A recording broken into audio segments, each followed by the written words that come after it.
salut les amis ziar naa leen bu baax a baax dal leen ak jàmm ci seen podcast Wolof Tech bi leen di jox lépp lu jëm ci wàllu informatique ak nouvelle technologie maanaam xarala yu bees yi ci kàllaama wolof. alors tey nag épisode bu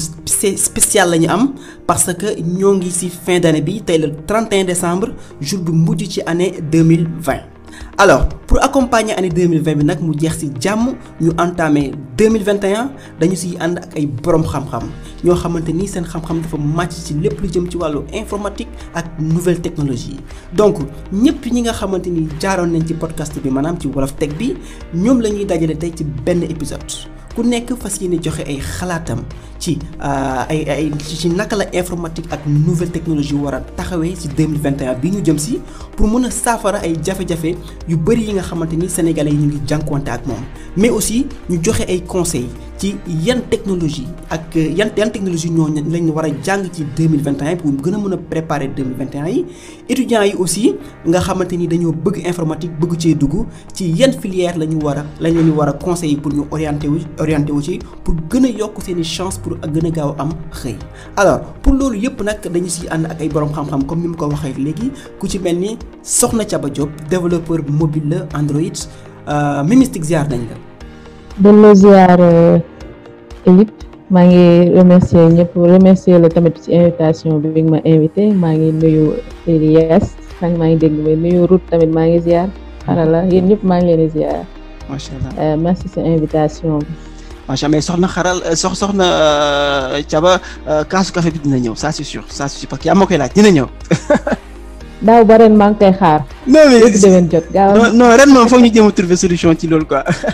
alors ça marche alors keneen ki ci topp mooy Elias Waliba moom tamit ingénieur en IA la maanaam intelligence artificielle professeur la aussi Elias yaar nañ la. asalaamaaleykum Elib maa ngi lay nuyu bu baax a baax di nuyu master yi ma bokkal tey plateau bi fii di nuyu aussi ñëpp ñi nga xamante ne ñooy auditeurs Wolof Tech di la ziar bu baax a baax di la souhaiter une très bonne année 2021 au passage. merci beaucoup c'est gentil. alors Elias tey moom xam naa ne fàttewaat nga encore suñu bébé bi algorithme quoi c'est sûr. indi woon naa ko sànq nii mais dafa commencé woon déconner ma delloo. oh là là. y a pas de souci. daa bëggoon dem ci pétard yeeg affaire yooyu quoi. waaw ça moom c'est sûr. alors benn invité bi ci topp mooy Ibrahima Ciss moom développeur la mobile iOS Ibrahima Ciss ziar nañ la. hello ziar bu wóor sama turandoo di nuyu sama naataangoo yi yëpp di la ziar di nuyu auditeuru Wolof Tech yëpp di leen di souhaiter une bonne et joyeuse année 2021. merci beaucoup Ibrahima mononyme sama turandoo ziar naa la bu baax a baax alors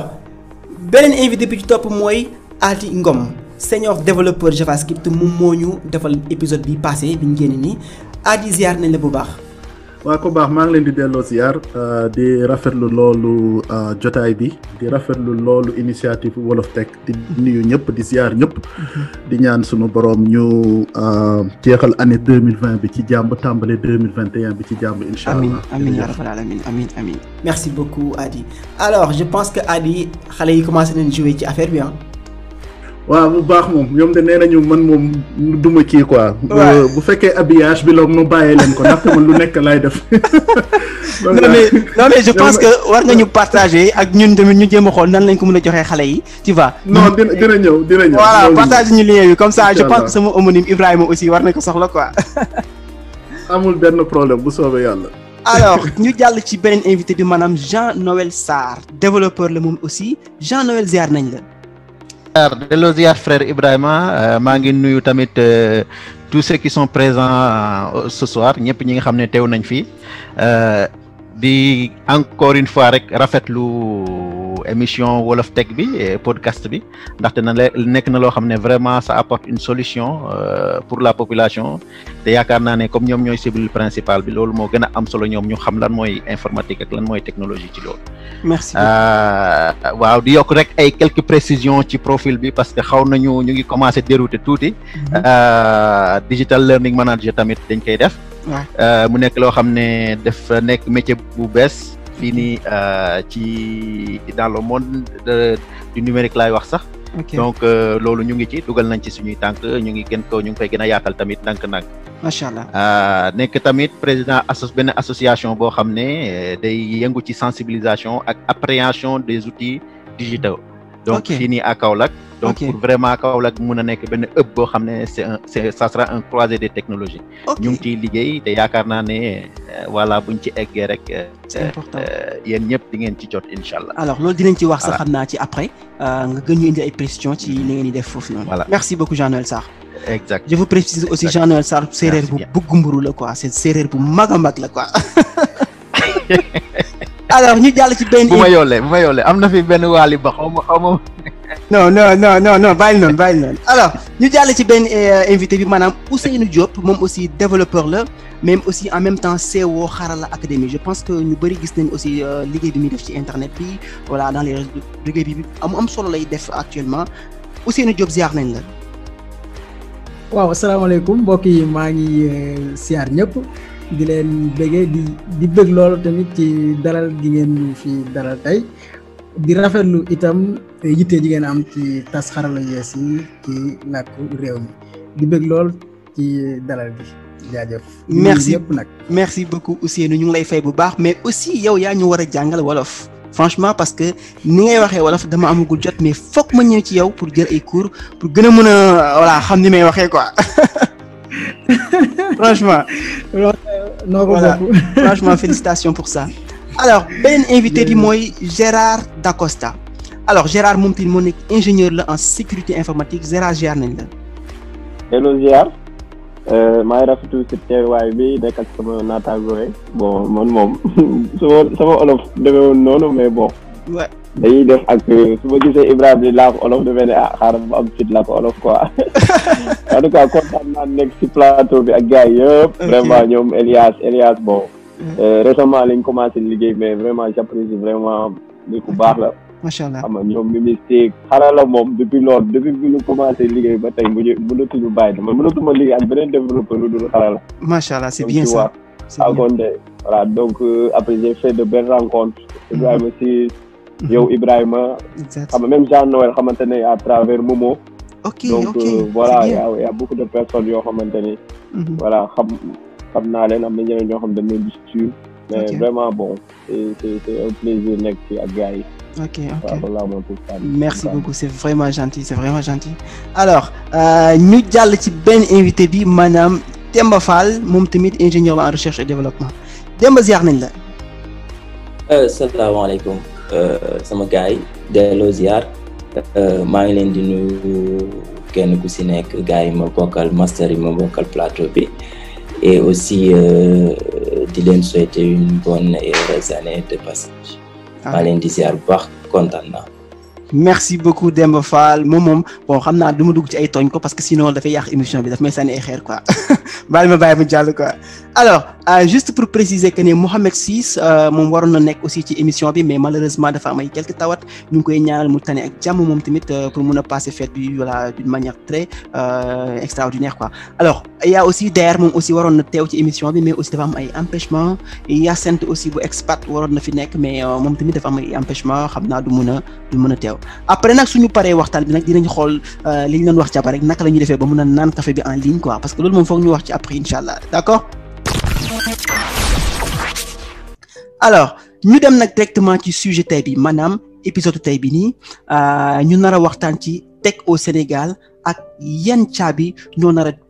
war a tijji buntu 2021 yi pour ñu mun a am xam-xam bu sell ci wàllu informatique ak nouvelle technologie yi alors fi ñuy tàmbalee nag mooy premier li ma bëgg am envie laajte mooy selon yéen parce que gis nañ ay domaines yu bari yu am ci àdduna bi c'est-à-dire informatique ak nouvelle technologie ay outils la mais dafa am ay domaines réels yu existé yu ci mel ni ay wàllu santé lu ci mel ni éducation lu ci mel ni agriculture ak yeneen alors man li ma bëgg noo xam mooy selon yéen selon seen xalaat yan domaine la ñu war a gën a favoriser ci wàllu informatique bi pour 2021 bi nga xamante ni moom moo war a jëm si wàllu santé la wàllu éducation wala wàllu agriculture alors je pense que dañuy commencer ak Gérard pourquoi pas Gérard. donc ma ngeen def honneur pour ma commencer ah. exactement yow yaay commencer quoi. ok bon man comme nu mu koy waxee ah genre Covid bi permettre na ñu découvrir ay domaines yoo xamante ni donc nit ñi doonoon nañ ko wax mais duñu ñu bëri ñu ko doon utiliser bëriwul. ok mais ak Covid bi wane nañu que voilà domaine yooyu ñu ngi fii te vraiment domaine yooyu apporté na différence. ok donc comme domaine IoT mooy utilisation de l'internet des objets donc parce que tey gis nañ que patient yu atteindre Covid. le fait que nit ñi doon leen jege ak contact yi. nit ñi imaginer ban moyen lañ mënoon def yaa xamante ni nekk moins exposé ci virus bi. donc ak docteur Carr ñëpp gis nañ ko fii. genre am nañ tamit mooy domaine Elias intelligence artificielle. genre man dama nekk ci nit yooyu noonu yoo xamante ni du ma refuser ñuy utiliser ay technologie mais technologie yooyu ñuy utiliser faut ñu adapté ko ci suñu réalité yi. ok genre mënuñu jël genre intelligence artificielle di ko jéem a xalaat comme film Terminator wala affaire yooyu noonu genre dañ koy xalaat naka intelligence artificielle mën a dimbalee par exemple agriculture bi. naka la mën a dimbalee par exemple secteur santé bi wala même secteur économique bi. genre mu def ay précision ay calcul yoo xamante ne genre dina mën a wax d'ici 5 ans. ñun fan lañu war a mën a toll. ok xam nga et cetera donc voilà donc comme beneen domaine bu mu mën a wax tamit mooy utilisation drone yi donc mën naa ne toujours si affaire technologie avancée yi la. genre tey mën naa joxe exemple bu éleveurs yi. utilisation technologie avancée drone. genre gis nañ que éleveurs yi yenn saa dañuy soxla. dem wëri pâturage bi. ok genre léegi dañuy dox ay kilomètres genre lan loolu sax moo gënoon tax gars yi di am ay doom yu bëri genre dañuy ne. kii demal def lii yow demal à gauche kii demal à droite. et cetera. donc léegi gars yi dañoo doon perdre du temps. donc imagine tey par exemple ñu former éleveur bi mu mën a utiliser drone. si mu décoller drone bi genre di couvrir ay kilomètres. gis fan la pâturage bi nekk automatiquement gars yi mën a orienter jur bi foofu. ok donc tu vois donc ñun côté yooyu la ñu war a mën a jël former jeunesse bi ci genre kii yooyu noonu. ak secteur yoo xamante ne genre secteur innovation yi technologie innovation comme intelligence artificielle. IoT. utilisation de drone. et cetera donc voilà pas genre informatique boo xamante ne par exemple xam nga informatique dafa évolution boo xamante ni. genre ñun bu ñu toogee école yu bëri moom la ñuy def. dañuy toog ci genre ancien programme yi. donc étudiants yi du ñu évoluer. da ngay gis ay écoles yoo xamante ne ba léegi ñu ngi def ay Pascal. xam nga di def yeneen langage yoo xamante ni mooy loolu. donc tey il faut que ñu am benn réforme. mu am par exemple benn conseil boo xamante ne gars yi dañ koy créer jéem a proposer technologie yu bees yi technologie avancée. pour nit ñi mën di ko def mais orienté Made in Africa. loolu laay gën a répéter. ok faut que ñu mun ko def genre tey par exemple Elias suy proposer benn thème ci intelligence artificielle. daf ko war a orienté ci besoin ak réalité. africain yi. voilà loolu man donc loolu laa amoon comme pour sànni kàddu. ok je vois voilà. alors je vois que je pense que ne li nga wax am na solo trop maanaam war nañu góorgóorlu ci wàllu IA maanaam intelligence artificielle xam naa ne bu ñëwee ci Elias dinañu gën a wax lan mooy intelligence artificielle war nañ góorgóorlu ci wàllu drone yi pour mën a gérer tout ce qui est agriculture gars yi bay ci àll bi naka lañ mën a surveiller seen tool yi ak yu demee noonu te suñu utiliser drone yooyu dañuy tax ñu mën a surveiller d'une manière efficace wax nga aussi ci wàllum conseil yi mais aussi li nga gën a wax moo gën a am solo je pense que mooy lépp lu ñuy def rek ñu jéem ko fexe ba nga xam ne méngoo ak dëkk bi méngoo ak Afrique made in Africa loolu nga mujjee wax je pense. alors même question bi aussi dañuy laaj Ady Ngom lan la ci xalaat même question bi voilà allo. baal leen ma ne dafa meloon ni dama tëjoon sama micro. waaw non y a pas de souci c'est bon. ok waa li ci bëri moom Gérard tënk na ko mais fi mu tàmbalee sax moom dafa am solo ndaxte dëkk boo gis. askan bi fa nekk wérug yaram war na nekk loo xamante ne ñëpp war nañ cee sonn ndaxte ci biir wér ci la lépp a xaj ci la lépp a xaj ndaxte fi mu toll nii boo tàggoog sa wérug yaram rek doo talati dara. kon loolu wet googu moom xam naa ne ñi nga xam ne moom ñooy jëwriñu askan bi nga xam ne mooy état beeg ñeneen ñi nga xamante ne ñoom la ñu dénk ay mbooloo ñoom war nañu féetewoo loolu seen yitte mu nekk mu doon seen yitte ñu def ci seen kéem kàttan nunu mën a fexee ba kàttanal corps médical bi nunu mën a fexee ba gën a fësal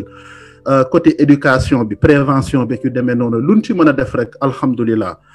waaye bu loolu weesoo lépp luy suqali askan bi war nañ cee jéem a sonn mooy fi mu toll nii jaaykatu mango bi jaaykatu jën bi ñoom ñëpp kenn ku ci ne. fi mu toll nii war nañ leen mën a jox ay jumtukaay yoo xamante ne seen revenu mën nañ ko yokk saay su ne borom mango bi fi mu toll nii boo xamee ni muy utiliser WhatsApp business. xam na ne mango bu man saay su ne rek may wax mango xam naa ne nag ñenn ñi dinañ tàmbalee tooñ ci non dama bëgg na wax ne sax mango bi moom xam naa di ñu wax après sa histoire ak mango quoi.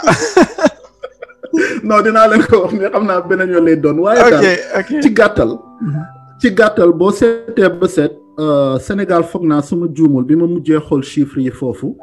84 ba 85% business yi fa nekk c'est dans l'informel. ok donc 85% nit yi ñoo ngi def benn genre business boo xamante ne dëgg-dëgg moom mooy li nga xamante ne moom la ñu yaakaar ngir mën ci suturlu seen njaboot. léegi bu fekkee ne kenn ki moom bu nu ko dollilee tuuti organisation. ak jox ko jumtukaay yu xarañ yi nga xamante ne moom la ñu am. au lieu muy jaay 5 000 francs wala 10 000 francs par jour mën na ko yóbbu chiffre d'affaires 30 000 wala 40 000 francs par jour. ok yooyu foog naa pour man buñ ci boole yu bëri di am ndaxte kii di dem bay am di jaay 40 000 wala 50 000 wala lu ko ëpp par jour. jëlaat xaalis boobu dugalaat ko ci biir économie wu dëkk bi. ndaxte kooku léegi mën na jënd ceebu dëkk bi mën na jënd dàllu dëkk bi mën na jënd lenn dëkk bi. loolu boo ko seetee foog naa mooy mujj suqali askan bi waaye nag foo laal technologie moom foo laal moom. am na fa solo mais foog naa lii général lay daanalee man tamit na nekk li nga xamante ne moom la askan bi yittewoo. bu mu nekk technologie de vanité comme ni ñu koy tuddee. na nekk technologie boo xam ne appliquée lay doon. bi nga xam ne c'est kii par rapport aux réalités locales. xam naa ma bàyyi ñeneen ñi gën cee yaatal incha allah. ok merci beaucoup li nga wax am na solo bu baax nañ gën a góorgóorlu ci wér-gu-yaram bi lépp loo xamante ni technologie la rek war nañ ko mën a utiliser pour mën a xool naka la nit ñi di dundee ñu mun ko améliorer donc loolu moo nekk li nga xamante ni je pense Adi wax na ci mais aussi commerce bi tu vois ñu dimbale suñu commerçant yi pour que ñu mun a am ay jumtukaay ñu mun ko xam parce que commerçant yi ñu si bëri am na ñoo xam ne ni jànguñ am na nag ñu jàng ñu bëri tu vois mais ñi nga xamante ni jànguñ ak ñi jàng sax war nañ leen mën a jox jumtukaay yi wan leen nuñ koy utiliser pour que ñu mën a yokk seen revenu parce que suñu yokkee seen revenu rek c'est le Sénégal qui gagne alors donc loolu war nañ ci bàyyi xel alors même question bi aussi ñu jàll ci laaj Demba Fall aussi lan la ci xalaat. Merci beaucoup Elib je crois que ne master yi fi ñu daanelee rek ils ont tout dit ñoom tënk nañ lépp et je ne dirais même pas que ne sax même constat bi lañ am. Au Sénégal moom lañ am Mali moom lañ am Guinée-Bissau ñun Afrique suñu problème fondamental ñaari mbir yi la certes la santé am na solo lool waaye pour man lekk bi wàllum dundu gi ñun ci loolu lañ war a concentré wu ak wàllum éducation certes la santé c'est vrai mën nañ ci jóg dëgg parce que ne problème Covid bi alhamdulilah entre guillemets yàlla musal nañu ci ñun Afrique parce que ne tubaab bi ñoom ni ñu ak seeni prévision ñun yi ñu defoon yëpp concernant ñun africains ak Covid bi suñ borom mi nga xamante ni moom la dara tugul dimbale nañu ba loolu ñu yaakaaroon yëpp ne ci Afrique dina fi amu fi ba tax na nag selon moi ñun dañoo war a repenser waat suñu système ñu créer un système vraiment africain un système vraiment sénégalais je donne juste un exemple ñoo ngi fi nekk depuis des mois di def cacophonie sur Covid bi dugg na fi génn fi mais jusqu'à présent ba tey jii nii d'après les rapports du ministère de la santé le nombre de décès yi nga xamante ni Covid bi ñoo ko waral ça s'élève à 400 et quelques 417 et il y a même pas un mois il y a 480 jeunes qui ont péri dans l'océan et personne ne dit rien c'est parce que ces gens-là dañoo amatul lu ñu lekk amatuñ lu ñu naan amatuñ espoir parce que il y a pas de formation adaptée à nos réalités et aussi bu ñu leen former formation bi demeewul noonu le problème de l'Afrique le problème du Sénégal bi nga xamante ni moom foofu la ñu war a orienter technologie bi moo di ci côté recherche vraiment bu adapté ak suñu besoin recherche dans l'agriculture et aussi une bonne formation des jeunes. yaakaar naa ne daal loolu daal moom buñ ci taxawee incha allah rabbi suñu borom mën nañoo dimbale. ok je pense que li nga wax aussi am na solo trop maanaam agriculture yaa ngi wax seen santé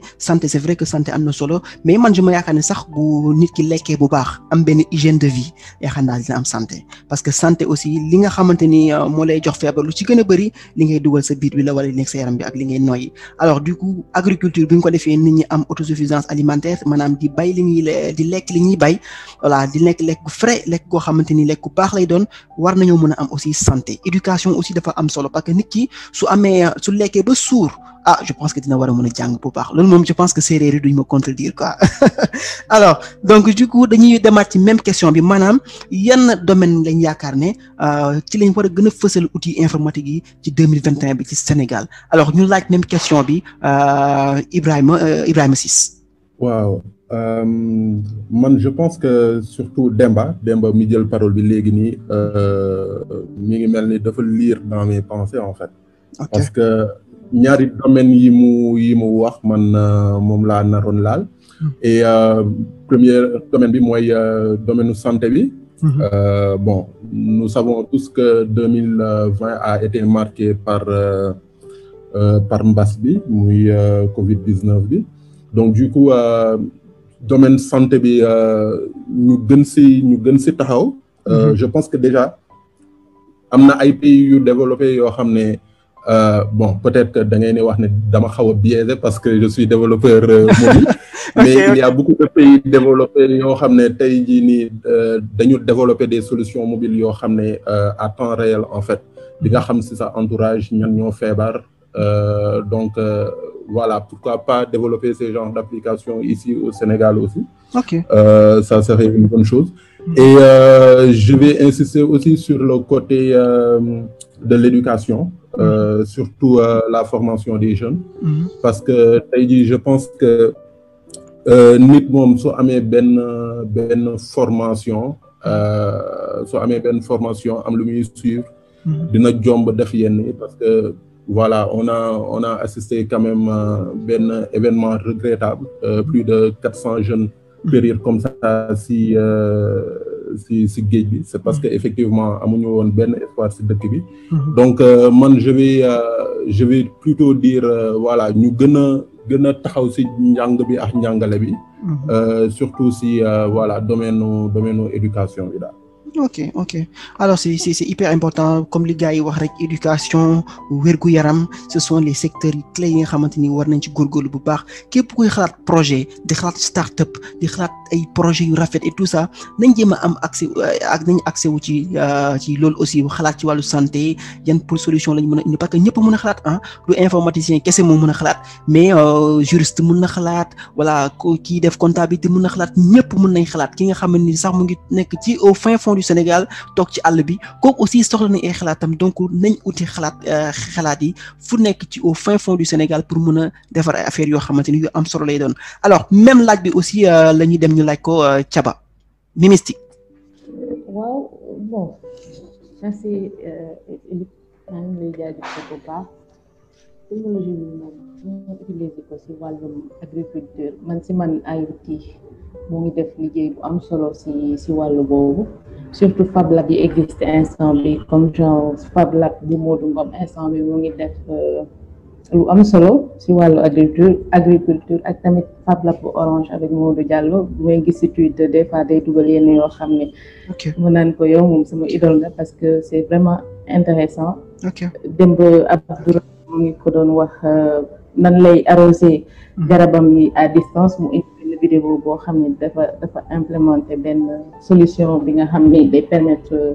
nit ki mu arroser automatiquement garabam yi à distance par exemple genre idée yooyu aussi lu am solo la si te technologie dinañ ko permettre ci wàllu santé aussi comme li Gérard wax wala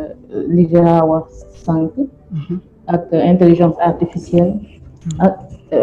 intelligence artificielle bi IA bi dina am solo gars yi gëstu ci côté boobu noonu pour jéem a gérer santé bi Covid bi jox nañu leçon boo xam ni gars yi war nañoo gën a yeewu ci côté boobu en fait nga xam ni à l'avenir duñu am problème boobu. Ok. Éducation aussi pourquoi pas ñu intégrer tout ce qui est informatique parce que instant bi ku xamul technologie wala ku ko mënul utiliser mun nañ wax ni analphabétique lañ lay wax koo xam ni presque jàngu parce que technologie instant bi moo tënk ñëpp gars yi di góorgóorlu même WhatsApp ñi koy mënul woon avant ñu dañ doon wax naan ku jàngul nan lay utiliser WhatsApp instant bi gars yi ñoo ngi ci WhatsApp bi xam na ñuy utiliser WhatsApp business même su dee bëriwul comme idée bi keroog pourquoi marchand ambulant yi ñu jéem leen a sensibiliser ci côté boobu noonu exactement ñu jéem a xam technologie yi xam pour écouler seen marchandise plus rapidement daal mu ngi fi pour ñëpp pour man ñëpp a ko war a xam muy xale muy ndaw mais xale yi tamit dañ leen war a limiter si côté technologie bu ñu leen pousser carrément mais nañ leen woon base yi ñu xam ko jàng ko mun ko maîtriser ko mais ñu wan leen tamit lu baax ak lu bon ci côté boobu noonu si man dara la bah oui je pense que ok allez-y vas-y oui loolu la daal en gros daal c'est ça technologie bi dañ ko war a gën a yaatal profil yi tamit ci école yi parce que école yi man je crois que li ñuy jàngale c'est un peu limité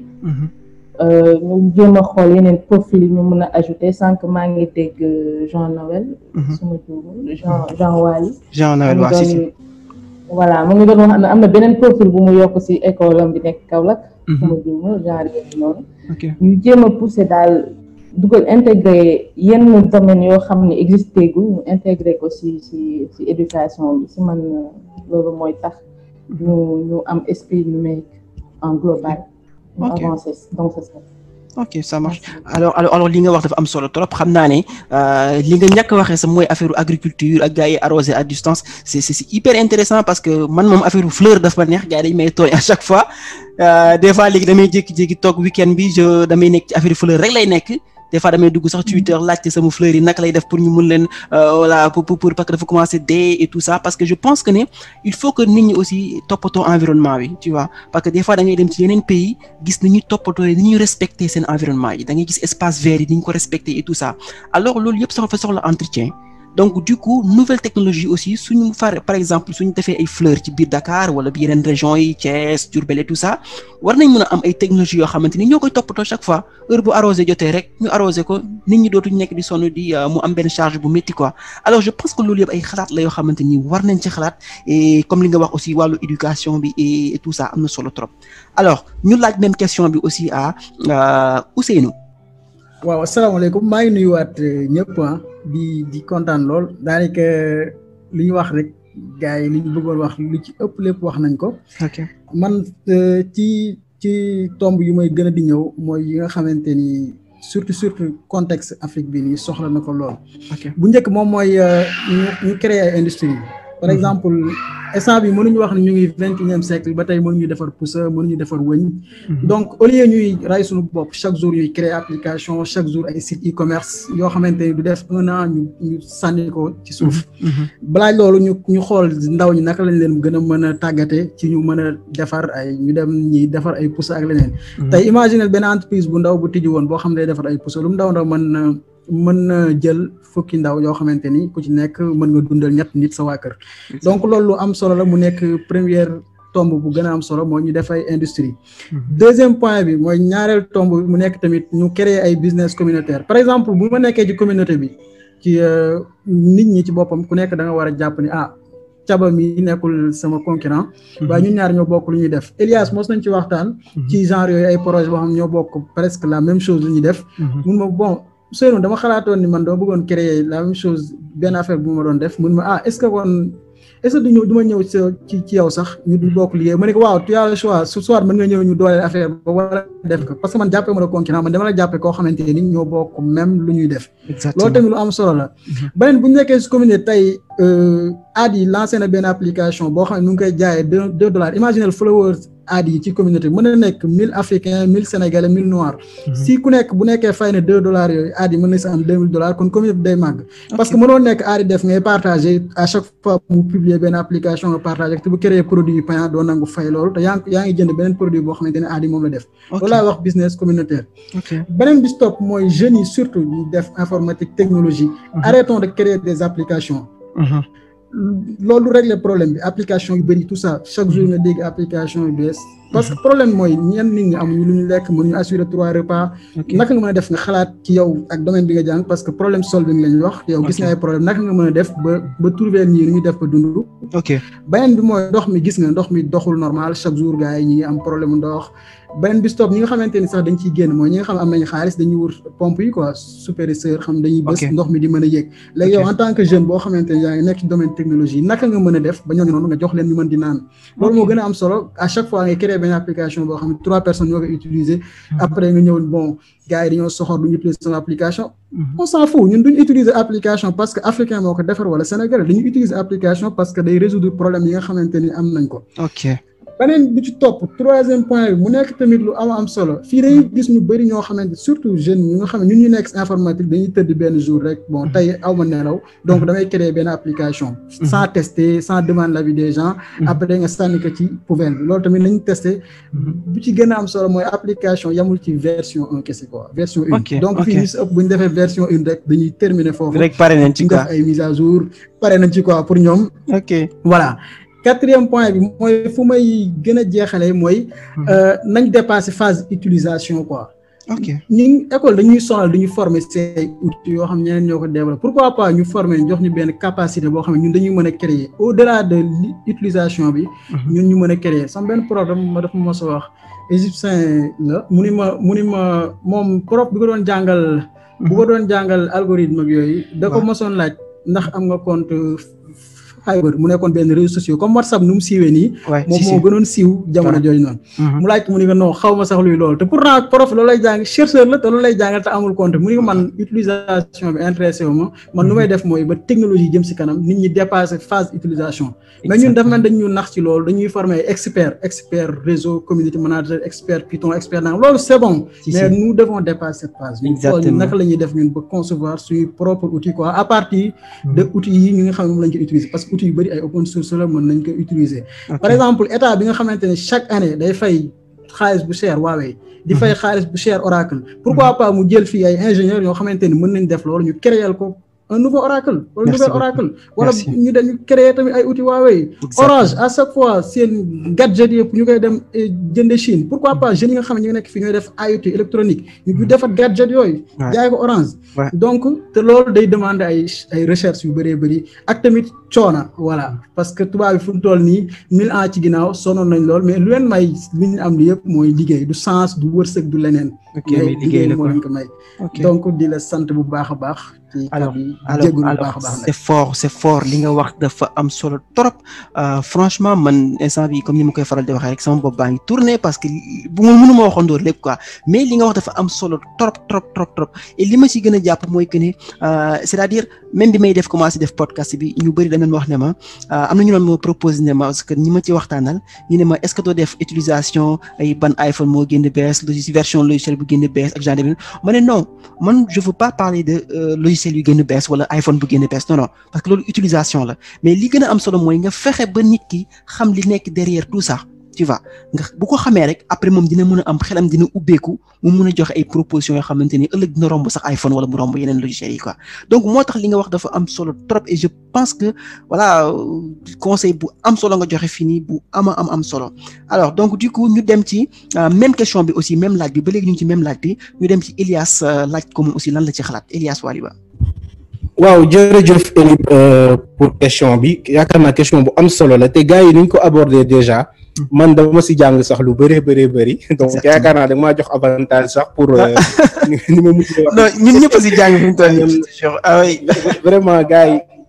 yi tënk nañ affaire yi bu baax a baax te xarala dafa wax ay points yoo xamante ne dañoo am solo surtout sax industrie puso bi mu joxe exemple man dafa maa xaw a tikkeloo parce que bu ko waxee damay ne waaw mais kon ñun amuñu sax fuy defar puso ah oui c'est grave li man mii daf ma jaaxal sax quoi doy na waar yaakaar naa exemple bu pédagogique la quoi donc en fait il faut man li may wax rek ci gàttal mooy il faut que ñu déjà xamal nit ñi que ne technologie moom li ko tax a ñëw mooy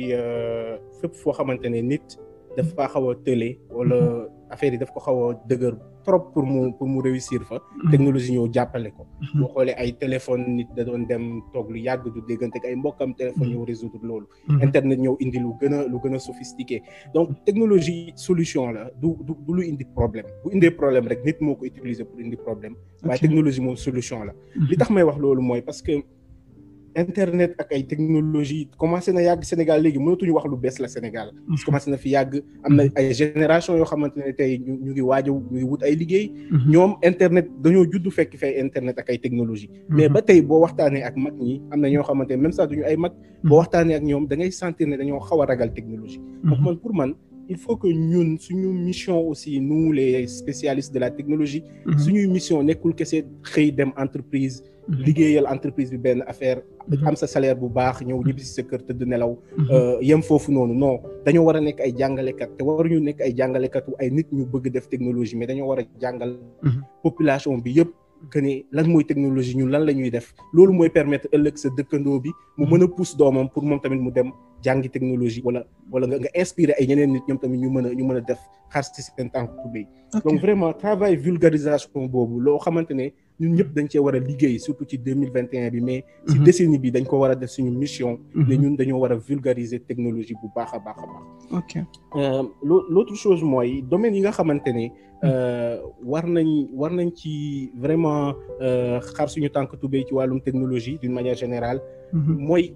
domaine yi nga xamante ne am nañ fa problème parce que technologie comme ni ma ko waxee au début solution la te solution moom fi nga am problème rek nga koy appliquer te ñun Sénégal waruñu xool fan la France di appliquer technologie ñu appliquer foofu fa xam nga dafa am benn année bi gars yi gisee que ne Trump dafa gagné xaw ma Obama dafa gagné ak grâce ak ay intelligence artificielle yu ko jàppale année boobu seetlu naa ne Sénégal étudiants yi fi nekk yëpp seen master yi presque dañ koo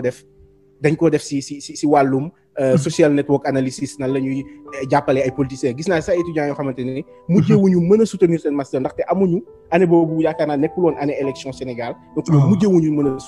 soutenir seen mémoire di xaar politiciens pour ñu mën ko def mais je me dis qu'il y a un problème parce que ñun dañuy inspiré wu trop si ay nit ñoo xamante ne ñun ak ñoom bokkuñu ay réalité bokkuñu ay problème ñële ay problème A la ñu am ñun ay problème X la ñu am donc faaw ñu toog xoolaat affaire yi nekkul def lu graaw nekkul def lu yéeme nekkul defal benn drone ay man maa njëkk a defal premier drone africain non compétition bi du foofu compétition mooy nga def loo xamante ne dafa simple dafa ku ko gis day naan lii moom vraiment yomb na mais muy indi solution bu rëy boo xamante ne day impacter dundu nit ñi loolu moo am solo mais pas damaa defar lii damaa defar robot bi moom mooy defar lii wala ñu am Covid-19 ñëw na rek ñëpp dem xool lu ñu def Chine jëm ko def Sénégal man pour man modèle yooyu noonu du dox et suñu dëkk yi malheureusement noonu la ñuy fonctionner depuis bu ñu amee suñu indépendance ba tey on n'arrête pas de copier des modèles yoo xamante ne adapté wuñ suñu réalité ngir yàlla ñun bu ñu daanu ci piège boobu qu'on laisse ça aux politiciens peut-être wala ñeneen ñi mais les profils technologiques nañu réfléchir parce que ay nit lañ ñoo xamante ay ingénieurs lañ te ingénieur dañ laa former pour nga gën a mën a am réflexion ci ay problèmes yoo xamante ne nit ñi niñ koy aborder yow waroo ko aborder noonu beneen vision nga ci war a am donc il faut dernier point bi may wax rek mooy il faut aussi ñu xool ay spécialisation sénégalais dañoo xaw a am mel noo xamante ne suñu jeunes yi dañuy dugg ci benn domaine parce que dañoo gis ab Adi Ngom mu ngi ci wala ab Xarala mu ngi ci wala dégg benn Ibrahima Ciss man développeur iOS laa de am naa ci fukki at am naa ci léegi mu ne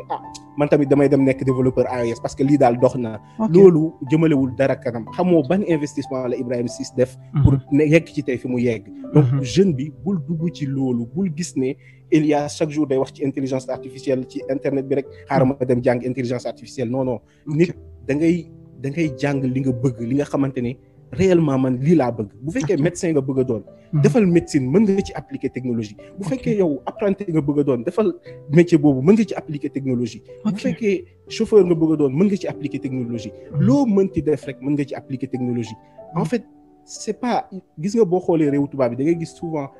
su ma jëlee domaine bi nga xamante ne moom laa gën a xam muy domaine intelligence artificielle chercheurs yi ci gën a bëri ñi ciy def ay avancées yu gën a rëy boo leen laajee lan lañ jàngoon dañ lay naan non man physicien laa woon man médecin laa woon man kii enseignant laa woon mais dañ koy jël appliquer ko seen domaine yi nga xamante ne moom lañ jàng ko exactement ku si mel ni ay ñoom Mark Zuckerberg tey ñëpp xam nañ ko moo defar Facebook boo ko laajee lan la jàng def na ay cours psychologie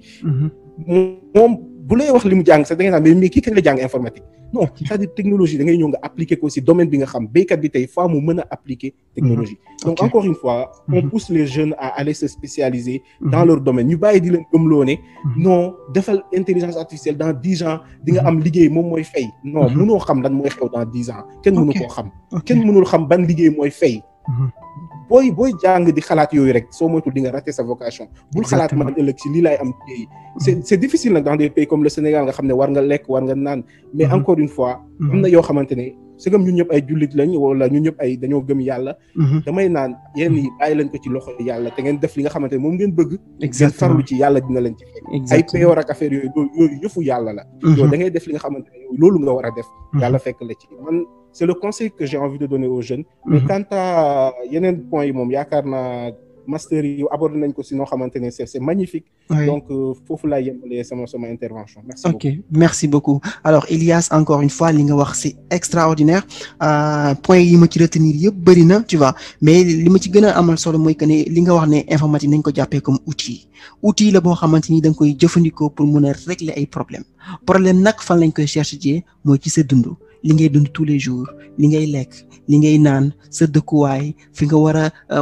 a nekk et tout ça donc yooyu mooy les vrais problèmes donc problème yi nag bëri na niveau am na problème yoo xamante ni c'est personnel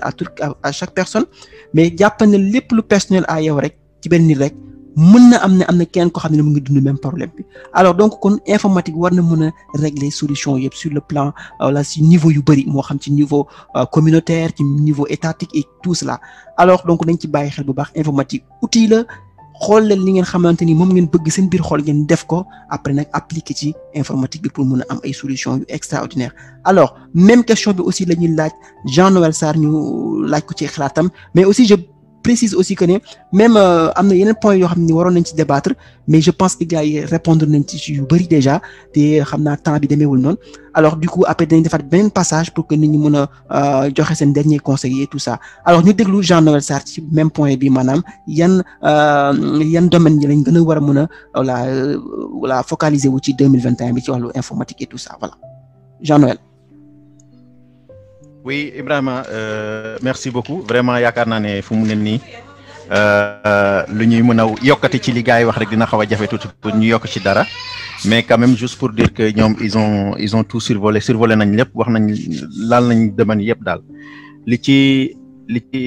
ci gën a am solo te man ma yaakaar ne loolu noonu buñ ko defee dina xaw a tane tuuti ci suñu réew yi nga xam ne ñoom Afrique la mooy côté agriculture bi yaakaar naa ne war nañ ci gën a mun a taxaw parce que bu ñuy wax autosuffisance alimentaire mënoo ko wax ba pare sa agriculture jagut nañ lañ koy optimiser nan la ñuy def ba li nga xam ne mooy ndox bi nga utiliser donc système d'irrigation yi mu nekk ay système les plus optimum pour un meilleur rendement ngir rendement bi nga xam ne moom lañ ciy séntu mu nekk lu réel vraiment loolu laa yaakaar ne daal at bii di ñëw ñi nga xam ne ñoo ŋànk informatique bi ak nu muy doxeek yooyu noonu ñoom ci la ñu gën a war a appesantir bokk na ci waaye nag comme kii nu mu ko waxee léegi rek xarala tey booy lépp moom côté bu mu abordé ci gouvernance bi ak yooyu noonu ak voilà gouvernement bi nañ la mën a comporter woo pour li nga xam ne moom mooy utilisation yi nga xam ne moom lay def des ressources extérieures mu gën a nekk ay ressources voilà locales donc man yaakaar naa ne loolu mën nañ ko tuddee sax souveraineté technologique la wax boo xam ne dafa am solo trop te loolu éducation moo koy maye donc bu ñu xoolee situation bi nii rek santé bi sax parce que balaa ngay am wér-gu-yaram yaakaar naa ne da ngaa lekk donc soo lekkul doo mun a jàng doo mun a sax sa wér-gu-yaram sax day des donc vraiment ci ñetti points yi daal yaakaar naa ne éducation bi donc agriculture bi ak éducation bi moom la ñu war a gën a mën a mettre en avant ba pare nag santé bi doog a ñëw après vraiment lépp li nga xam ne daal moom lañ ci séntu ci wàllum utilité informaticiens yi nga xam ne ñoom ñoo ne ci domaine bi les masters qui sont là déjà vraiment ñu gën ci dugal seen loxo bu baax a baax ba yëf yi gën a jëm kanam vraiment wax leneen loo xam ne weesu na li gars yi wax xaw na jafe du yomb parce qu'ils sont tout survolés macha allah voilà du yomb mais rek dañuy jéem a aligné wu rek par rapport ak ñoom lu ñu wax et vraiment daal di rafetlu vraiment seen kaddu ñoom ñëpp. On apprend de jour en jour vraiment kenn warul doylu ci sa domaine. te yaakaar naa ne gars yi fi intervenir yëpp daal voilà leeral nañ lu bëri. Alors c'est merci beaucoup Jean-Noël Sarr li nga wax am na solo trop éducation agriculture santé donc c'est hyper important alors am na yeneen point yoo xamante ni waxoon naa ne sax dinañ ci wax mooy yan technologie ngeen yaakaar ne moom moo gën a moom ci la nit ñi gën a war a bàyyi xel en 2021 ak yan filière la étudiants yi war a gën a mën a inscrire et tout ça alors ci wàllu informatique mais je pense que gars yi à peu près surtout Elias wax na ci te comme temps bi mu ngi dem xam naa duñ ci mën a dellu si waat peut-être nañu am occasion waxaat ci yeneen jotaay mais li ma bëgg rek mooy kenn ku ci nekk mu jël quelques secondes rek mu wax dernier mot am souhaiter nit ñi voilà bonne fin d'année mais aussi mu wax jeune Sénégalais yi lan moo nekk dernier mot am ci wàllu xam-xam ci wàllu informatique ci wàllu technologie ci wàllu bépp xeetu xam-xam bu am ci àdduna rek alors Thiaba yow lay bàyyi nga njëkkee ci affaire boobu. waaw Élise man maa ngi lay jaajëfal encore ci invitation bi. di wax jeunes yi ñu gën a góorgóorlu ci jàng bi surtout ñu utiliser internet bi positivement ñu bañ a nekk di taxawaalu toute la journée sur les réseaux sociaux bon certes am na ñoo xam ne ñoo ngi ci réseaux sociaux yi parce que dañuy jàng foofu dara mais am na ñoo xam ne defuñ fa dara lu am njëriñ ci côté boobu laay waxee ñu aussi travailler seen réputation parce que tamit nekk ci internet bi di wax lu la neex tamit amul benn sens te xamoo yow sa ëllëg nan lay demee. nga utiliser internet bi soo amee connexion nga utiliser internet bi dugg ci YouTube dem nga jàng dara loo xam ne dina la mën a jariñ même soo comme que léegi ñu bëri liiratuñu au moins nga utiliser internet bi positivement sànq Elias moo ngi wax spécialisation nga xam exactement yow li nga bëgg a def réellement nga dem ci sens boobu noonu def ko ni mu ko waree et bon en gros c'est ça. ok maa ngi jaajëfal ñëpp di souhaiter ñëpp bonne et heureuse année. déwén yàlla na dàq ren fuf. amiin fois. merci. am nañu fi non dégg naa gars yi di wax ne moom 2022 bu góorgóorloo tout 2021 kon bu góorgóorloo tuuti rek dàq 2021 parce que 2021 moom neex na dóor quoi 2020 kon du moins. ñun la doon de yàlla na jàmm ji yàgg rek. allahumma amiin alors merci beaucoup Thiaba alors ñu jox même kàddu gi Adi Ngom mu wax aussi mot de la fin ak aussi ban message lay lancer jeunes yi pour ñu mën a débuter 2021 bi ak beaucoup de force pour mën a affronter difficultés yu am mais nekk ay acteurs tamit ci affaire boobu noonu pour mën a indi ay solutions alors Adi. waaw d'accord moo ngi doon sama micro bi tey moom. yëfu fayen fi mu toll nii mais le mot de la fin daal mooy comme on dit daal ni ko sunu mbokku tubaab yi waxee tant qu'il y a vie il y a espoir kon ñi nga xam ne bés bu nekk daal comme te surtout nag nga xam ne boo demee ba ne la yow ndaw nga kon ndaw moom dara weesul ci moom ndaw moom te képp ku dugg ci dara lu bees tamit ndaw nga ci. kon at yi moom amul solo mooy ne yow boo jékkee-jékkee rek ne da ngaa dugg ci làmbu informatique rek ndaw nga ci kon te ndaw amul dara lu wees na jël loo bëgg nag moom ci yow lay des na comme ni ko soxna Thiaba waxee léegi internet bi ak li mu yaatu ni mu mën a indee xam-xam noonu la mën a wàññee xam-xam ndaxte distraction yi bëri na loolu te boobu tamit am na wàll boo xamante ne parents yi ak xarit yi war nañ ci mën a jàppale nit ñi ba ñu mën a kii kon concentration daal moom xam na ne tamit kenn waxul sa suba lu mu nar a doon comme te le temps moom il est compté pour ñëpp na nga utiliser ton temps noo xamante ne daal dina la jural njëriñ ëllëg ak ci biir kon daal loolu moom ci domaine boo mënti nekk waaye foog naa sànq lii Elias wax amul lu ko féete kaw mooy toppandoo bi amul solo seetal yow li nga bëgg ndaxte man li ma seetlu bi may dem ci dëkk yi bitim réew koo mënti gis ak lu muy def mën na cee tekki mën na cee sori ndax moom li muy def daf koo bëgg mooy nit koo xamante ne boo ko dul woon fay sax ci li muy def sax da koy def kon nag bu fekkee ne mën nga jël loolu nga takkale ko loo xamante ne dina la wala mën laa suturaal moom xayrun kon daal nañu gën a jàppalante xale yi moom comme te yow am nga buñ ko xoolee ci ay at dara weesul léppaa ngi ci sa kanam na nga fexe ba nga xool ni ngay maximiser sa temps sama mbokk murid yi moom li ñuy wax mooy waxtu dafa am solo bul nangu kenn di la yàqal say waxtu li nga xamante ne moom la ku baax ki gënoon bañ mooy kuy yàq ay waxtu wala kuy neenal waxtoom neenal sax la koy tuddee mooy neenal sa waxtu mooy waxtu bu ci nekk war nga ci jéem a yokk soit ci sa xam-xam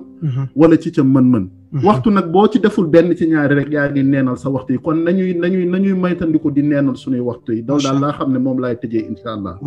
macha allah nañu moytu di neenal suñu waxtu yi alors loolu c'est message bu fort la boo xamante ni jeunes yëpp war nañ ci bàyyi xel à commencer ci man mii quoi donc à chaque fois da ngay nekk di def yoo xamante ni des fois dañ ci perte temps tu vois alors donc war nañ ci bàyyi xel bu baax a baax alors Thiaba sax dafa wax léegi benn affaire bu am solo mooy lecture alors man je pense que lecture fam nekkoon ba léegi mu ngi fa soit nga lire say livre littérature say livre informatique say livre bu mu mënti doon ci àdduna lecture dafa baax parce que internet bi baax na trop mais des fois aussi baax na ngeen dem bibliothèque aussi lire parce que pour moytu distraction yi des fois da ngay nekk sa ordinateur di lire sax téléphone bi sonné WhatsApp bi génn publicité bi génn nga xool tu vois alors des fois nañ déconnecté wu complètement dellu ci livre yi lire parce que c'est hyper intéressant alors ñu laaj aussi même question bi c'est-à-dire mu wax mot de la fin kii comment dirais-je Elias vas-y. waaw xanaa Elib di dellu di la jaajëfal aussi di jaajëfal gars yi ma bokkal plateau bi fii yëpp vraiment yaakaar naa émission bi bépp jeune boo xamante ne déglu na ko muy jeune sax muy mag tamit boo xamante ne déglu na ko yaakaar naa dina la njëriñ bu baax a baax donc xanaa di ñaanal ñëpp atum 2021 bu gën fuuf atum 2020 amiin ñu yàlla wàccee saafara ci mbas mi nga xamante ne sonal na bu baax a baax àdduna bi yëpp aussi yàlla del continuer di ñu aar di ñu musal ci musiba yi am ci àdduna bi yëpp instant yi parce que musiba yi bëri na du mbas mi kese xëy na nit ñi si loolu kese lañ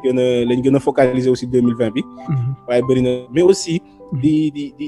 vraiment di encourager les jeunes vraiment di leen encourager à aller apprendre nañ dem jàngi bu baax a baax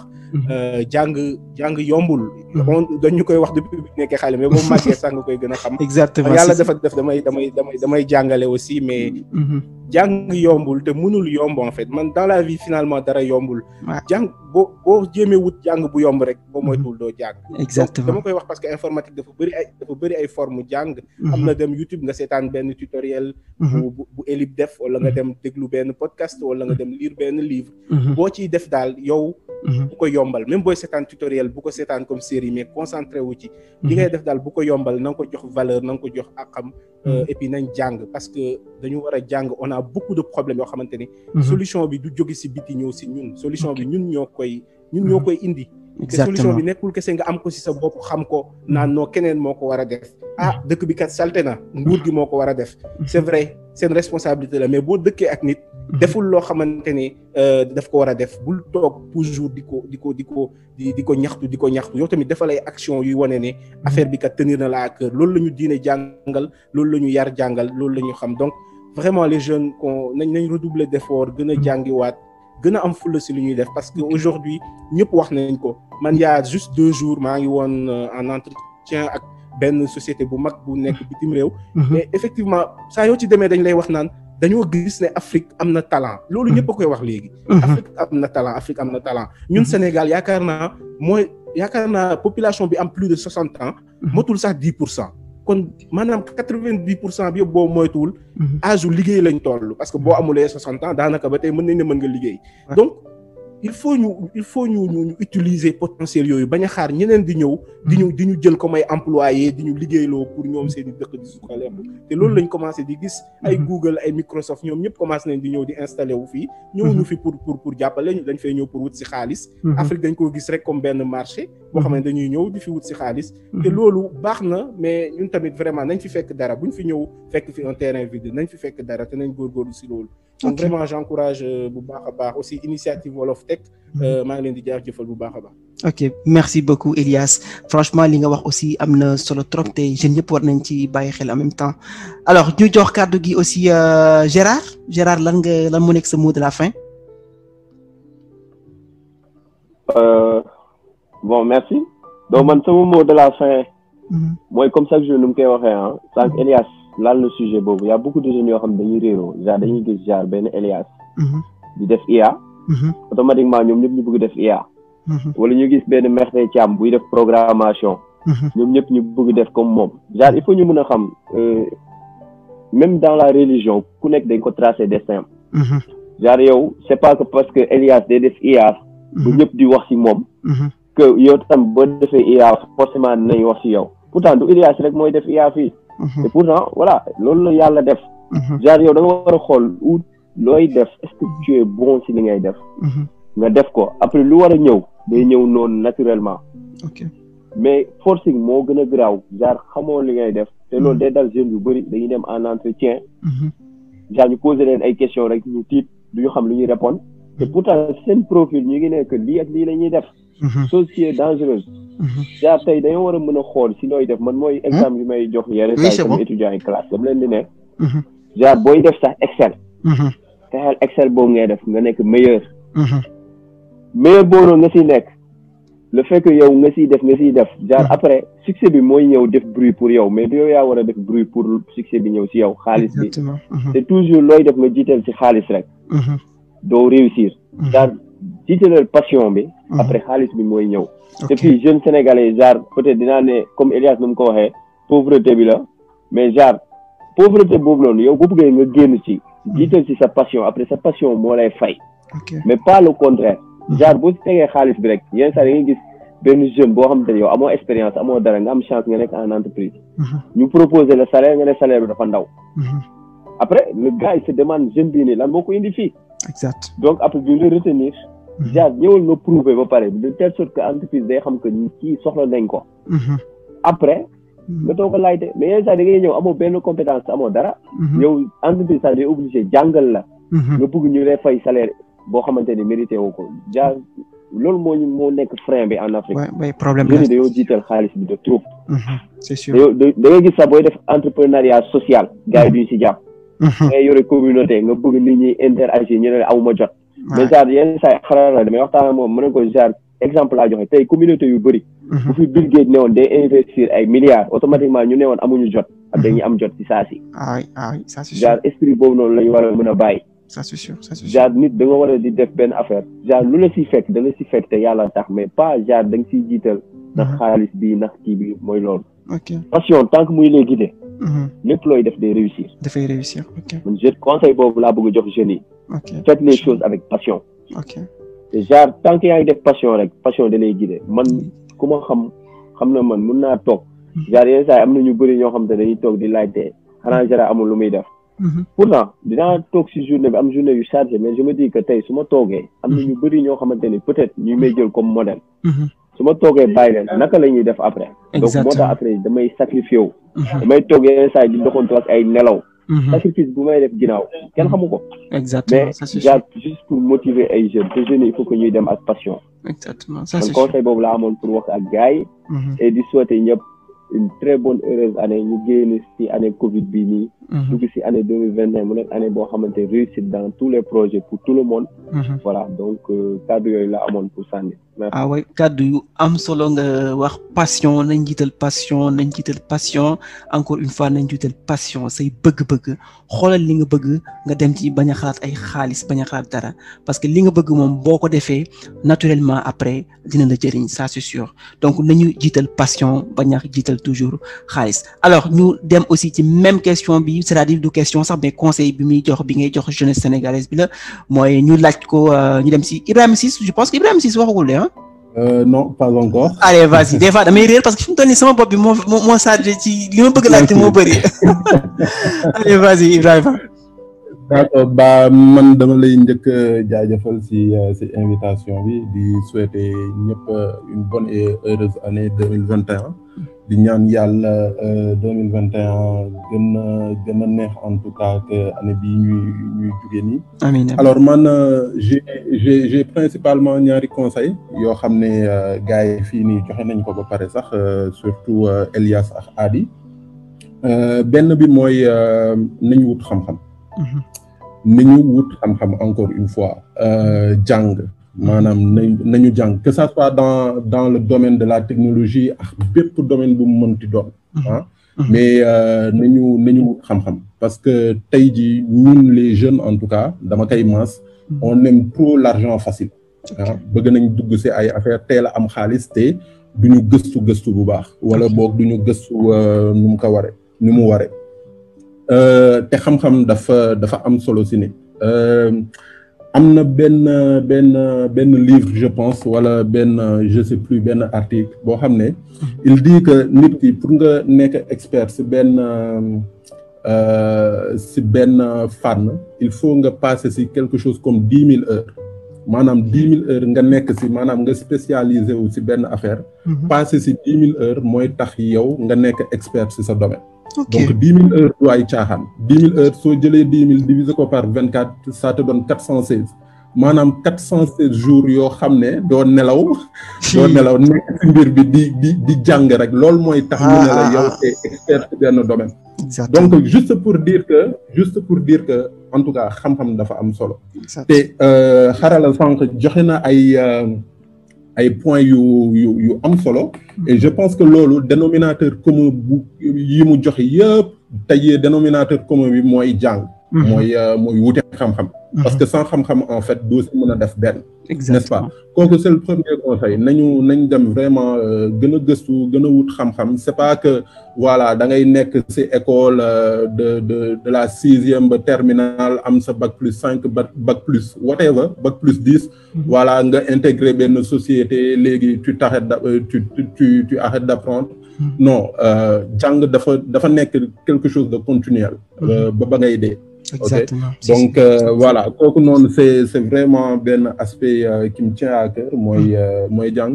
Deuxième bi mooy Adi comme ni mu ko waxee. Faisons des choses mais vraiment productives quoi. Le temps il est vraiment limité. Nit ki on a que 24 heures dans la journée mais yenn saa yi da ngay occupé ba da ngay yaakaar ne 24 heures yi sax doyul man dama ne journée bi suñ ko mënoon def 48 heures man mais juste pour dire que temps dafa am solo et nuñ koy utiliser tamit kooku moo ëppati solo. bu ñu nekk ci ay futilités ay affaires yoo xam ne du ñu apporter mais absolument rien. On n'a pas besoin de ça. L'Afrique a d'énormes problèmes, le Sénégal en particulier a d'énormes problèmes.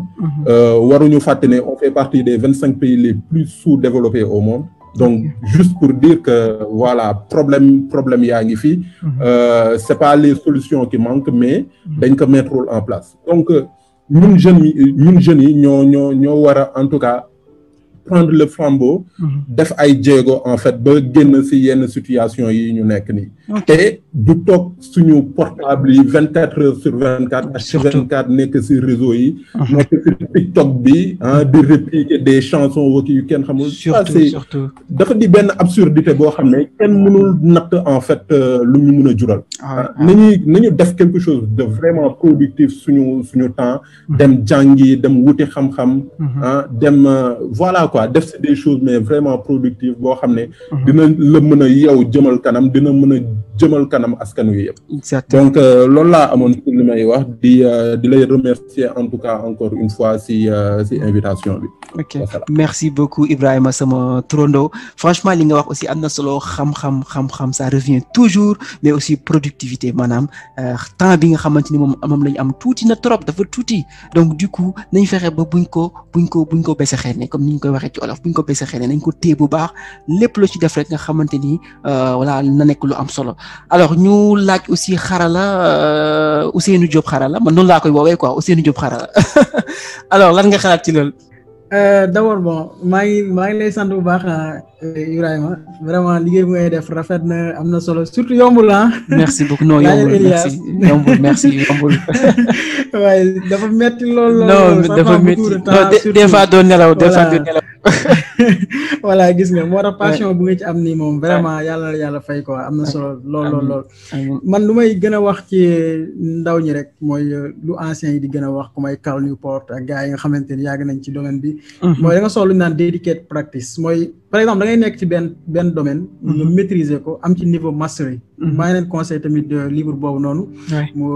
Robert Greene moo ko bind The Mastery. The Mastery livre intéressant. The Mastery mu nekk livre intéressant beneen bi si topp mooy Cal Newport ba tey moom moo def deep work voilà boobu tam dama leen koy suggérer deep work. macha allah ak beneen livre bu So Good They Can't Ignore You. mu nekk 3 livres de référence yoo xam yu am solo la pour nga nekk meilleur. après dañuy jox inbox non livre yi comme ça ma def ko ci. voilà description bi ok. d'accord naa def loolu parce que moom day wax mu ni ne suis pas ta passion mais travaille sur ta passion mu ni bul def Steve Jobs lu muy wax par exemple suivez votre passion affaire yooyu parce que mu ni Steve Jobs lu mu wax ak lu mu appliqué bokkul. il a passé beaucoup d'heures pour pratiquer domaine am pour AIC. donc am na ñu bëri comme man dama naan moom man damaa bëgg informatique mais je fais rien quoi léegi boo ko bëggee nag lan nga def yan action nga def buy wane ni yow nii bëgg nga comme Elib ñu nii daf ko wax ne dafa bëgg podcast bi. mën nga ko firndeel parce que à chaque fois mu ngi jéem a contacter gars yi ku gis nga def benn affaire day ñëw indi la fii daal la fii fexe nga wax sa kàddu donc loolu am solo la. donc maa ngi leen sant bu baax di leen gërëm. donc ba beneen yoon ci beneen podcast. merci beaucoup mais année 2021 bi nag yaa ngi souhaité gars yi bonne année. oui bonne année. bonne année mais dinañ ko def ensemble après préparer affaire yu bëree. voilà surtout loolu. ñu xool benn affaire bu ndaw buñ teg su ko defee gën a pousse gars yi ñu gën a wuti xam-xam comme gars yi dañ ko waxee ah. man liggéey naa lu ëpp at ak lu topp gratuitement. parce que dafa am lu ma doon wër. mooy xam-xam dëgg-dëgg. exactement wax sama rakk bi ma ni bu nekkee da nga def benn entreprise boo xamante ni sa patron. kooku il est bon par exemple bu nekkoon da ngay rejoindre entreprise bu aadi nekk wala Elias dama naan demal même bu nekkee une année da ngay travailler gratuitement da ngay jàng lu bëri ci moom. exactement ça c'est sûr c'est ça quoi. non mais dinañ fexe jëm nuñ def pour retrouver wu pour travailler ci yeneen affaire yu bëri parce que xam naa ne yéen ñëpp ay borom xam-xam. oui surtout tu vois là ça serait hyper mais kan moo waxagul sax fi mu toll nii kan moo waxagul parce que man gars yi maa ngi. comme li may faral di Demba et Jean Wali. mais ñoom gars yi duñu wax sax ñooñu gannaaw ñoom ñëpp naa leen. alors Jean-Noël vite fait rapidement lan nga ñu mën a wax yan conseil nga mën a joxe vite fait Jean-Noël. waaw sama gars yi bon encore une fois juste rek pour tëj année bi tëj at bi. tàmbalee at bu bees bi maa ngi conseillé daal comme gars yi ni ñu ko waxee tamit. jeunesse bi. ñu continuer di jàng. di jàng encore di jàng parce que loolu kese mooy mun a firndeel xam-xam bi ku ci nekk am. te moo koy gën a dëgëral. donc ñu bañ a limité wu juste rek. ci voilà jàng naa am naa sama benn lijaasa yem naa ci xam nga du ma évoluer sama domaine du ma ko pousser. loolu nag moom vraiment dafay indi ay gàllankoor yu bëri sax ci wàllum voilà ci wàllum développement bi nga xam ne moom mooy réew mi nu muy soxaliko beneen mbir mi nag mooy suñu collègue informaticiens yi ñi nga xam ne daal ñu ngi yëngu daal domaine technologique vraiment ñu génn ci bureau yi dem vers les populations gën a waxtaan ak ñoom parce que lépp loo mun a créer lépp loo mun a defar lépp loo mun a imaginer ci wàllum technologie c'est à destination de la population te ñooñu noonu s'ils peuvent pas l'appréhender duñ ko vraiment du yaakaar naa ne du am njëriñ kon nag nañ leen di gën a jege di gën a wax ak ñoom nee leen mbir mi du lu ñuy ragal certes c'est vrai que am na ay méfaits yu ci ne yenn saay mais yooyu noonu nag buñ ko gënee xam xëy na dina wàññi ay jafe-jafe yu bëri donc di souhaiter rek gars yi une très bonne et heureuse année. merci que année bii di ñu vraiment nekk année boo xam ne moo gën fuuf ci ay ngëneel ci ay wér-gu-yaram ak lépp li nga xam ne moom la nit di ñaan que ni année bi ñuy jóge parce que xaw na saxal ay mbir yu bëri année 2020 bi mais vraiment ñuy ñaan 2021 nekk année boo xam ne lépp dafay daal di ubbeeku ñëpp am wér-gu-yaram vraiment informaticiens yi tamit ñu gën leen a reconnaître ñu defar ñu continuer def ay plaidoyer ba li nga xam ne nag moom comme ni ma ko waxee woon ci benn plateau démb rek informatique waratul yem kese ci ay école boo xam ne dañuy nekk soit bu dee privé ngay def ñu ne la un cours à 1000 francs nga koy fay wala ñu ne la bu dee lycée wala ñu ne ñu nag ay matières facultatif yaakaar naa ne jamono bi wone na ne informatique c'est la base ça doit être le moteur de développement d'un pays et de tous les pays laay wax ni la technologie donc vraiment plaidoyer boobu noonu ñi nga xam ne ñu ngi ci demande bi war nañ ko gën a porter mettre ko en avant bi nga xam ne daal 2021 day nekk année boo xam ne c'est une année digitale merci beaucoup Ibrahima. merci c'est gentil Jean-Noël Sarr franchement maa ngi leen di gërëm bu baax moom aussi maa ngi koy gërëm bu baax parce que voilà bi may bëgg door a def ko podcast bi discuter naa ci moom voilà sama conseiller sama lépp la Jean-Noël Sarr maa ngi koy gërëm bu baax aussi alors Demba Fall Ndiaga Yaram comme ni ñu koy faral di woowee quoi lan nga xalaat ci affaire bi vite fait en quelques secondes quoi lan mooy sa conseil. waaw tout d'abord Elib maa ngi lay remercier bu baax. et aussi di la encourager parce que ne xam naa sa charge de travail xam naa li nga yanu yëpp et en plus de cela tu t'efforces à faire ça vraiment je t'encourage xam nga yaa am gën a xam daal xamante nañ bu baax. bah oui merci. maa ngi lay encourager voilà. bu loolu passé maa ngi ziar master yëpp di leen ñaanal yàlla dëgëral taxawaay bi dolli seen xam-xam ak aussi sunu sœur bi malheureusement bon benn bi rek lañ ci am mënoon j'aurais bien aimé que ne ñu ci côté technologie que ne ñu am plus de femmes parce que instant bi nii yaakaar naa seen àdduna la ñoom ñoo téye jamono nii. non mais bu la si dara métier saison bii di ñëw dina am beaucoup de femmes yu intervenir ci biir ça c'est sûr. voilà bu loolu weesoo comme master yi ñu ko waxee je réitère encore que ne ñu taxaw ci wàllum xam-xam parce que y a deux choses yoo xam ne ci nit ñi dañ koy faral di fàtte dañ koy jaxase moo di jàng ak wut xam-xam c'est deux choses qui sont différentes mën nga jàng yor say lijaas te doo am xam-xam ne jeunes yi nañu farlu ci wut xam-xam parce que ne boo amee xam-xam lépp fekk si la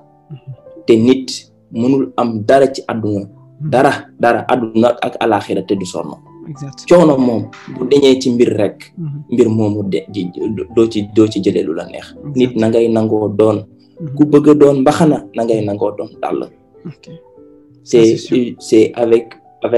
avec une grande tristesse sax je peux dire que ne moom laay constater que ne la jeunesse sénégalaise aujourd'hui il passe trop de temps sur les réseaux sociaux des fois sama xol bi day jeex j'ai juste envie de pleurer waaw parce que ne vraiment ak li ñuy xaar yëpp ci àdduna challenge yi ñuy xaar yëpp ñun suñu jeunesse bi nous ne sommes même pas conscients de cela waxatuma laak nag ñuy dox jëm ci donc encore une fois ñun ñëpp nous avons rendez-vous avec l'histoire bu yaboon nit ñi bàyyi ci xel parce que ne li gën a bon ci àdduna comme li sama yaay di wax rek li gën a bon moo di nga mujjee puso bi mu réer ci say loxo ngalawaay bu puso bi réer suñuy loxo jàngeen jëf merci beaucoup Demba Fall franchement merci beaucoup encore une fois on a passé plus de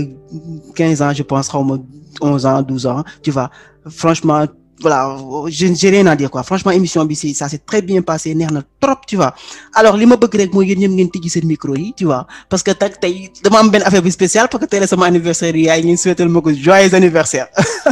bokkul sax ci programme bi mais bon c'est son anniversaire tey maa ngi fii de podcast bi loolu force la non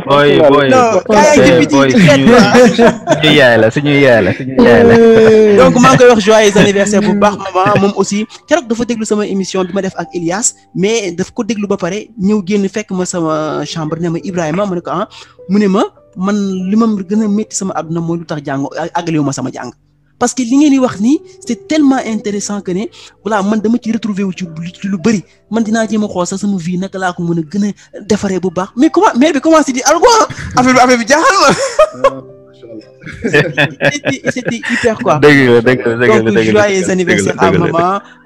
et aussi bonne fin d'année à vous tous yéen tamit yéen ñëpp jàpp ngeen ci podcast bi parce que képp ku ma ci woo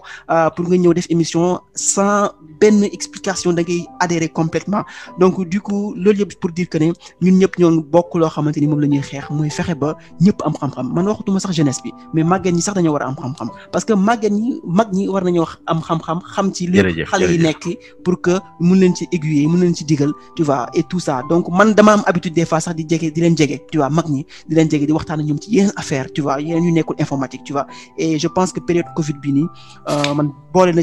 ci yi ma jàngal ci lu bëri quoi ma gën a am temps gën a toog approché ñu bëri tu vois et sax je pense que sax ci le podcast bi génnee quoi voilà idée podcast bi alors donc merci à yéen ñëpp voilà je sais pas bonne et heureuse année.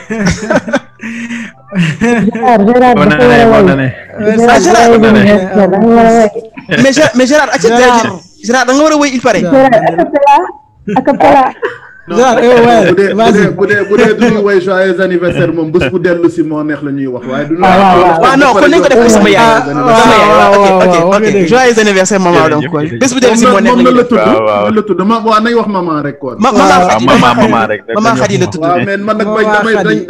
damay bañ mu taw nag dinañ wax maman Khady damay bañ mu taw man mën naa tàmbali ñeneen ñi ci eggali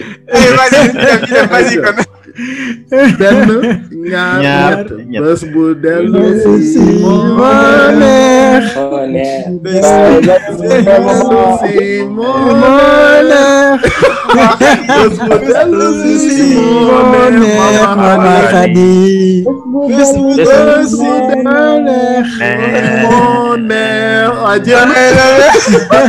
Non mais les amis, est-ce que xam nga une affaire? Non, il fallait que am na lu ñuy wax informatique musicale xaw ma je sais pas existe na wala déet war nañ ci góorgóorlu bu baax parce que dégg naa ay voix yu nekk dégg naa ko fi alors je pense que dama absenté woon sànq joyeux anniversaire. Ok. Alors non mais man j'aime beaucoup ma maman, c'est pourquoi man bu ma nekk Sénégal bu ma ñëwee ba léegi je suis à Thiès tu vois des fois damay dem Dakar def li may def tu vois après je suis en télétravail. Un gros bébé. Voilà exactement. Allez, merci beaucoup. Merci beaucoup. Gars, franchement, content bonne et heureuse année à l'année prochaine, à 2021. Alors donc ñu ngi leen di jox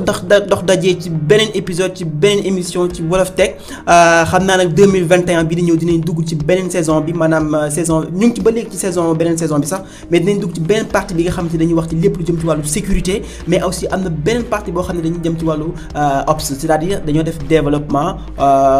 DevSecOps développement sécurité ak opérationnel donc ñu ngi pare nañ pare guñ sax je pense partie dev bi parce que am na yeneen invité yoo xamante ni war nañ ñëw mais dañ leen dugal ci 2021 bi Inch'Allah. Allez, merci beaucoup et à la prochaine. Ciao.